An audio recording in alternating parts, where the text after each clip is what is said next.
નમસ્કાર દર્શક મિત્રો, મહામંથન મંતવ્ય ન્યૂઝમાં આપનું સ્વાગત છે। આજથી થોડાક દિવસ પહેલાં આપ નેતા યુવરાજસિંહ જાડેજાએ જે નકલી દૂધનું ટેન્કર પકડ્યું હતું, આ દરમિયાન મોટી માત્રામાં આ બનાવટી દૂધ છે તે જૂનાગઢ તરફ જઈ રહ્યું હતું અને અમરેલી ખાતેથી રેકી કરીને વિદ્યાર્થી નેતા યુવરાજસિંહ જાડેજાએ આજે બહાદુરીપૂર્વક કામ કર્યું, પરંતુ તેમના સાથીદાર ઉપર હુમલો પણ થયો। આ ઘટનામાં ફૂડ એન્ડ સેફ્ટી વિભાગને જાણ કરવામાં આવીને તેમણે પરીક્ષણ માટે જ્યારે દૂધના નમૂના લીધા ત્યારે આ 10,000 લીટર દૂધ નકલી હોવાની વાત સામે આવી ને આના કારણે લોકોના સ્વાસ્થ્ય સાથે જે ચેડા થવાનું કૃત્ય થયું છે તેને લઈને સવાલ ઉઠ્યા છે। આ મામલાને લઈને આજે ગાંધીનગર ખાતેથી યુવરાજસિંહ જાડેજાએ ધારાસભ્ય ગોપાલ ઇટાલિયા સાથે એક સંયુક્ત પત્રકાર પરિષદ કરી ને આમાં જે નકલી દૂધ, બનાવટી દૂધ ડેરીઓમાંથી લોકોના સ્વાસ્થ્યના ચેડા પહોંચાડવાના કૃત્ય જે થઈ રહ્યા છે તે ડેરીઓ સામે કાર્યવાહી કરવામાં આવે તે પ્રકારની માંગ પણ કરવામાં આવી છે। આમાં આ પ્રેસ કોન્ફરન્સ દરમિયાન વિદ્યાર્થી નેતા યુવરાજસિંહ જાડેજાએ કેટલાક પુરાવાઓ છે તે મૂક્યા અને આ પુરાવા દરમિયાન જે વસ્તુઓ સામે આવી છે તે મુજબ જવાબદાર લોકો સામે પગલાં લેવામાં આવે અને જે તેમના સાથીદાર ઉપર આ રેકી અને આ દરોડા દરમિયાન જે હુમલો થયો છે તે બાબતે પોલીસ સામે પણ તેઓ રોષે ભરાયા છે અને શું કહ્યું છે તે સાંભળો।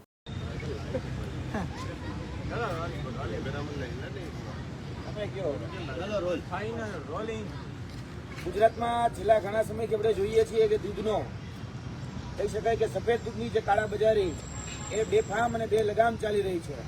આના ઉપર અંકુશ લગાડવા માટે એ તંત્ર એ સંપૂર્ણ રીતે નિષ્ફળ નીવડ્યું છે અને છેલ્લા ઘણા સમયથી આ જે કાળાબજારી ચાલી રહી છે, જે નકલી દૂધનો વેપાર ચાલી રહ્યો છે, સિન્થેટિક દૂધનો જે વેપાર ચાલી રહ્યો છે તેની તપાસ અમે કરી રહ્યા હતા। છેલ્લા 3 મહિનાથી અમે આ ઓપરેશનની પાછળ હતા।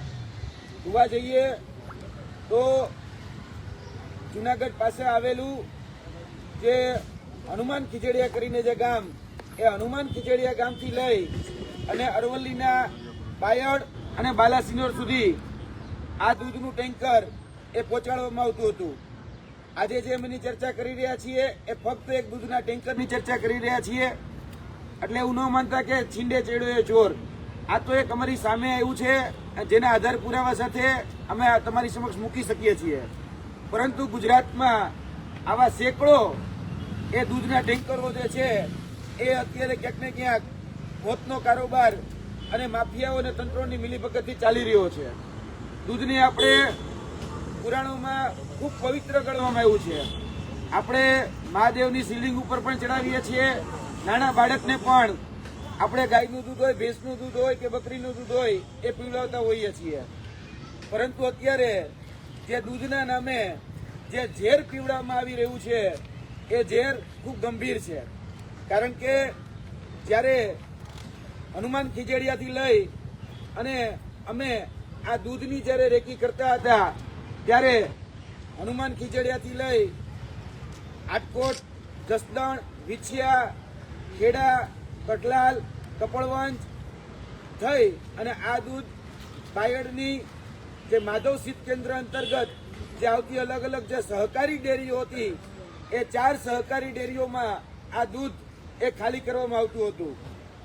અમે આ દૂધની જ્યારે રેકી કરી રહ્યા હતા એ રેકી બાદ જ્યારે હનુમાન ખીજડીયાથી આ દૂધ ભરાઈ અને સવારે 11 વાગે નીકળ્યું ત્યારે વડિયા પાસે અમારી ઉપર સૌપ્રથમ પહેલો હુમલો કરવામાં આવ્યો અને એ જીવલેણ હુમલો જ્યારે અમારી ઉપર કરવામાં આવ્યો ત્યારબાદ બીજી જગ્યા એટલે કે અમરનગરનું ગામ, ત્યાં પણ એક બાઇક એટલે કે સ્પ્લેન્ડર જેવું બાઇક અમારા ગાડીની આગળ નાખી દેવામાં આવ્યું અને અમારી ઉપર મોટા પથ્થર એટલે કે બેલા વડે હુમલો કરવામાં આવ્યો।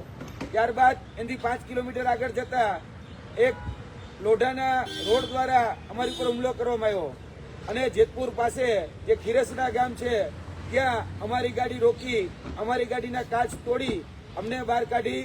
અમારા ડ્રાઈવર જે દિલુજી ઠાકોર જે છે એની ઉપર પણ એ ગંભીર હુમલો કરવામાં આવ્યો અને અત્યાર સુધી જોવા જઈએ તો એ હુમલામાં હજી સુધી ફરિયાદ જે છે, જે ખાસ કરીને જાનથી મારી નાખવાની જે ફરિયાદ હોય 307 નંબરની કલમ જે દાખલ થવી જોઈએ જૂના આઈપીસી પ્રમાણે, તો હજી સુધી એ દાખલ કરવામાં નથી આવી।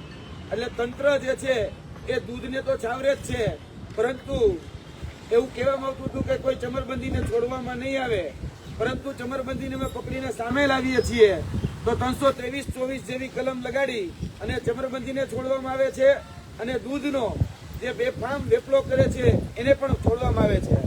અમારી પાસે આ જે દૂધનો જે વેપાર કરતા હતા એની જ્યારે બાતમી મળી ત્યારબાદ અમે FSSI જે છે એટલે કે ફૂડ્સ એન્ડ ડ્રગ્સની જે ડિપાર્ટમેન્ટ જે છે એના અધિકારીને ત્યાં બોલાવેલા, મામલતદારને જાણ કરેલી, પોલીસને જાણ કરેલી અને જે દૂધ છે એ કબજે લેવડાવવામાં આવેલું. અને દૂધ જ્યારે કબજે લેવડાવી અને દૂધની અંદર કઈ કઈ પ્રકારનું શું મિશ્રણ, ક્યાં તત્વો મિશ્રણ કરવામાં આવ્યા છે એ બાબત FSSI દ્વારા તપાસવામાં આવી. તો આ સરકારી રિપોર્ટ છે, તમે જોઈ શકો છો કે આની અંદર એ સોયા, કોકોનટ અને પામ તેલ, પામ અને બીફ તેલો એટલે કે ગાયનું માંસ, ત્યારબાદ લાડ LARD એટલે કે પીગની ચરબી અને એનું તેલ, આ વસ્તુઓ એ ઉમેરવામાં આવી છે. આપણે દૂધને બહુ પવિત્ર માનીએ છીએ, ભગવાનને ચડે છે, બાળકોને આપીએ છીએ. તમે વિચારો આ માંસાહાર જે તત્વો છે એ તત્વોમાંથી તેલનો ઉપયોગ એ દૂધને ઘટ બનાવવા માટે કરવામાં આવતો હતો. હવે જોવા જઈએ તો ફક્ત આ એક મોડસ ઓપરેન્ડી નથી, અમારી સામે ઘણી બધી મોડસ ઓપરેન્ડીઓ છે એ સામે આવેલી છે. દૂધની અંદર યુરિયા નાખવામાં આવે છે, દૂધની અંદર એ ડિટર્જન્ટ નાખવામાં આવે છે, દૂધની અંદર અલગ અલગ પ્રકારના તેલ એ ઉમેરવામાં આવે છે જેથી કરીને એ ફેબ્રિકેટેડ ફેટ એ ઉમેરી શકાય. રાજસ્થાનના સાચોર ખાતેથી ₹12 લીટર એ દૂધ ખરીદવામાં આવે છે અને 12 રૂપિયા લીટર દૂધ ખરીદી અને એની અંદર આ ફેટ એટલે કે ચરબી યુક્ત જે પણ પદાર્થો છે એ ચરબી યુક્ત પદાર્થો ઉભા કરી એટલે કે ફેબ્રિકેટેડ ફેટ ઉભા કરી અને આ દૂધ છે એ માર્કેટની અંદર વેચવામાં આવે છે. જોવા જઈએ તો આ જે દૂધ છે એ દૂધ સંપૂર્ણ રીતે જીવલેણ છે, સંપૂર્ણ રીતે હાનિકારક છે અને આવી ઘણી બધી મોડસ ઓપરેન્ડીઓ છે જેની આગળના દિવસોમાં અમે ચર્ચા કરીશું. આજથી થોડા દિવસ પહેલા, લગભગ 10 થી 12 દિવસ પહેલા રાજસ્થાન SOG દ્વારા રાજસ્થાનની અંદર 80,000 લીટર દૂધ એ ફેબ્રિકેટેડ દૂધ એટલે કે કેમિકલ યુક્ત દૂધ પકડવામાં આવ્યું, જેની અંદર જે આરોપીઓ પકડાયા છે, જેની અંદર જે ગાડીઓનો ઉપયોગ કરવામાં આવ્યો છે એ મોટાભાગની ગાડીઓ અને જે આરોપીઓ હતા એ જ આરોપીઓ અત્યારે આ વર્તમાન જે સિન્ડિકેટ ચાલી રહી છે, વર્તમાન જે દૂધની અંદર જે કેમિકલ વાળું દૂધ એ અત્યારે ગુજરાતની અંદર અરવલ્લીના બાયડમાં હોય, બાલાસિનોરમાં હોય કે ઉત્તર ગુજરાતના અન્ય વિસ્તારોની અંદર જે ચાલી રહ્યા છે એ જ વ્યક્તિઓ આની અંદર પણ સામેલ છે. હજી સુધી એ વડિયા પોલીસ સ્ટેશન દ્વારા આની FIR સુદ્ધા પણ નોંધવામાં આવેલી નથી. આ દૂધનો રિપોર્ટ આવી ગયો છે, દૂધના રિપોર્ટના આધારે ફરિયાદ નોંધવાની હોય, પરંતુ હજી સુધી એમાં કોઈ જ પ્રકારની એ ફરિયાદ નોંધવામાં નથી આવી. આપણે જાણીએ છીએ કે દૂધની અંદર મેં અલગ અલગ જે કેમિકલની વાત કરી, ડિટર્જન્ટ નહીં, તો દૂધ જ્યારે ખાલી કરવામાં આવ્યું, જ્યારે દૂધને ડિસ્ટ્રોય કરવામાં આવ્યું ત્યારે તમે જોઈ શકો છો કે દૂધના ફીણ એ 2 ફૂટ 3 ફૂટ સુધી આ દૂધના ફીણ વળતા હતા, એટલે કે ડિટર્જન્ટનું પ્રમાણ એ ત્યારે પણ સાબિત થતું હતું અને જે રિપોર્ટ આવ્યો છે એ રિપોર્ટમાં પણ સાબિત થતું હતું. આજ દિન સુધી એની પર કોઈ કાર્યવાહી કરવા નથી આવી.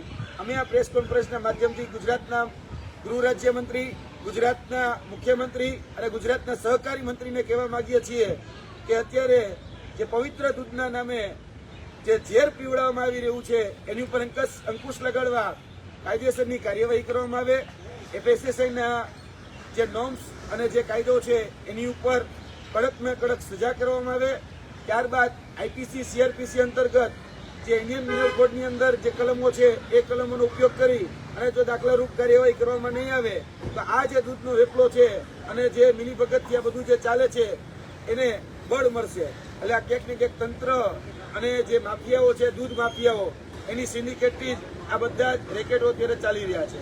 અને આ જે વિસ્તાર છે હનુમાન ખીજડીયા, આમ જોવા જઈએ તો વિસાવદરની બોર્ડરનો વિસ્તાર છે. એટલે બાકીની વાત જે છે એ આદરણીય ગોપાલભાઈ ઇટાલિયા આપણી સમક્ષ મૂકશે.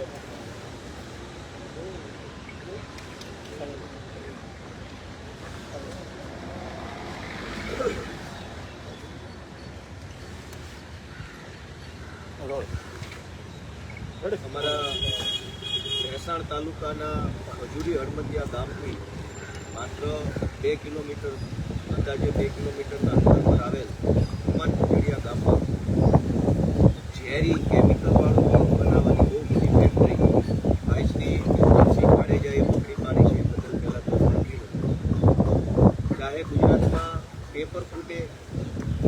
ઝેરી કેમિકલ વાળું ગાય અને ભૂંડની ચરબી વાળું દૂધ વેચાય એ પકડવાનું કામ પણ યુવરાજસિંહ કરે છે. તો પહેલું તો મારું એવું માનવું છે કે જો ગુજરાતના જનતાની હિતનું બધું જ કામ યુવરાજસિંહ જાડેજા કરવાના હોય તો ગુજરાતના મંત્રીમંડળમાંથી એકાદા મંત્રીને રાજીનામું અપાવી યુવરાજસિંહને માનદ મંત્રી પદ તરીકે સ્થાન આપવું જોઈએ, જેથી કરી વધુ સારી રીતે એ કામ કરી શકે. આજે બહુ દુઃખ સાથે કહેવું પડે કે આ પૃથ્વી ઉપર જે સંતાન, જે બાળક જન્મે છે એ સૌથી પહેલું ટીપું જો પીવે દૂધનું તો માના દૂધનું ટીપું પીવે. દૂધથી જીવનની શરૂઆત થાય. દુનિયાના તમામ માણસે જન્મતા વેત જ પહેલાં દૂધ પીવે. એટલે દૂધની પવિત્રતા, માણસના જીવન સાથે દૂધનો સંબંધ એ અલગ લેવલ.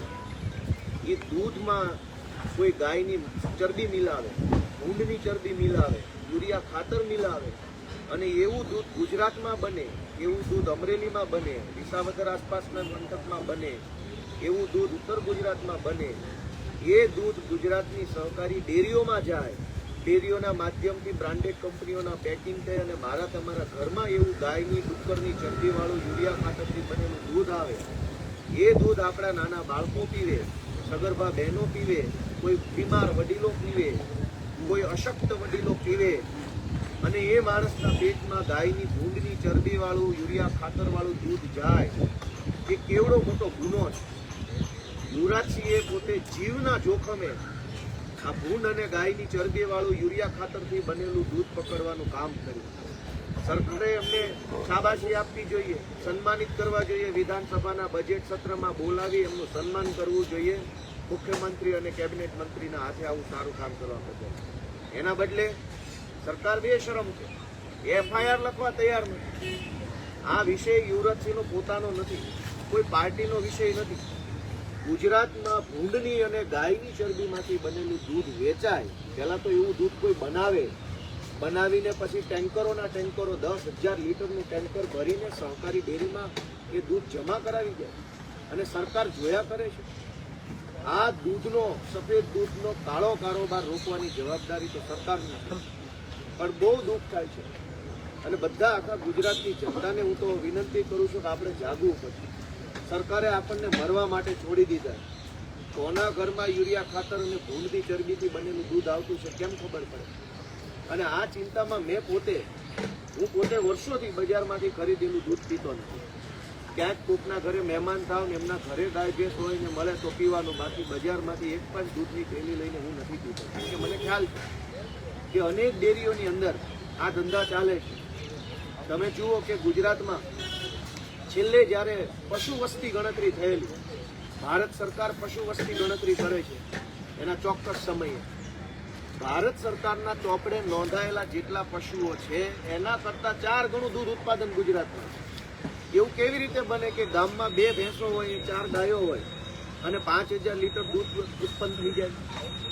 કુલ પશુઓની સંખ્યા કરતાં 4 ગણું વધુ દૂધ ગુજરાતની અલગ અલગ ડેરીઓના માધ્યમથી આપણા પેટમાં જઈ રહ્યું છે. આ દૂધ કેમિકલ વાળું, યુરિયા ખાતર વાળું, LARD લાડ એટલે કે ભૂંડની ચરબી વાળું છે, બીફ એટલે કે ગાયની ચરબી વાળું દૂધ છે.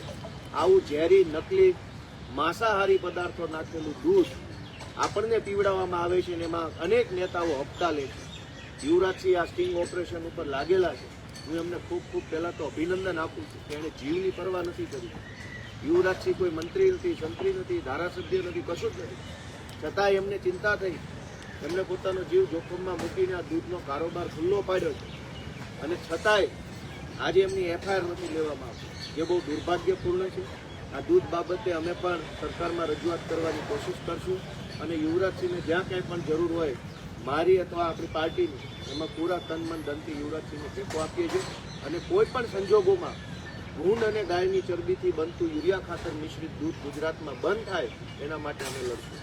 સત્ર ચાલી રહ્યું છે, સત્રમાં મુદ્દો ઉઠાવો. બિલકુલ આ મુદ્દો ઉઠાવવાની હું કાલથી જ અમે પાર્ટીમાં શરૂઆત કરી દઈશું, ચર્ચા કરી અને રજૂઆત કરશું કે આ ઝેરી દૂધનો કારોબાર રોકવામાં આવે. એ નહીં, પાર્ટી નહીં, વિધાનસભામાં તમારી જોડે વિશેષ સત્તા છે, તાકીદે તમે ધ્યાન સરકારનું મૂકી શકો છો. બિલકુલ. ઓફિશિયલી કોઈ કાર્યવાહી તમારા તરફથી કરવામાં આવશે? કાલથી જ આપણે સાંભળ્યા આપ નેતા યુવરાજસિંહ જાડેજાને. તેમણે આ ઘટનામાં જે નકલી દૂધનું વેચાણ થઈ રહ્યું છે, લોકોના સ્વાસ્થ્ય સાથે સીધા ચેડા થવાના જે પ્રયત્ન થઈ રહ્યા છે તે બાબતે પોતાનો આક્રોશ વ્યક્ત કર્યો છે અને આગામી સમયમાં આવી ડેરીઓ સામે અને આવા જે દૂધ ઉત્પાદકો હોય જ્યાંથી આ દૂધ આવી રહ્યું હતું, કોને આ વેચવામાં જઈ રહ્યું હતું, તે બાબતે તમામ બાબતે તપાસ થાય તેવી માંગ તેમણે આ પ્રેસ કોન્ફરન્સના માધ્યમથી કરી છે. દર્શક મિત્રો, આવા જ વિડીયો જોવા માટે મહામંથન મંતવ્ય ન્યૂઝ જોતા રહો.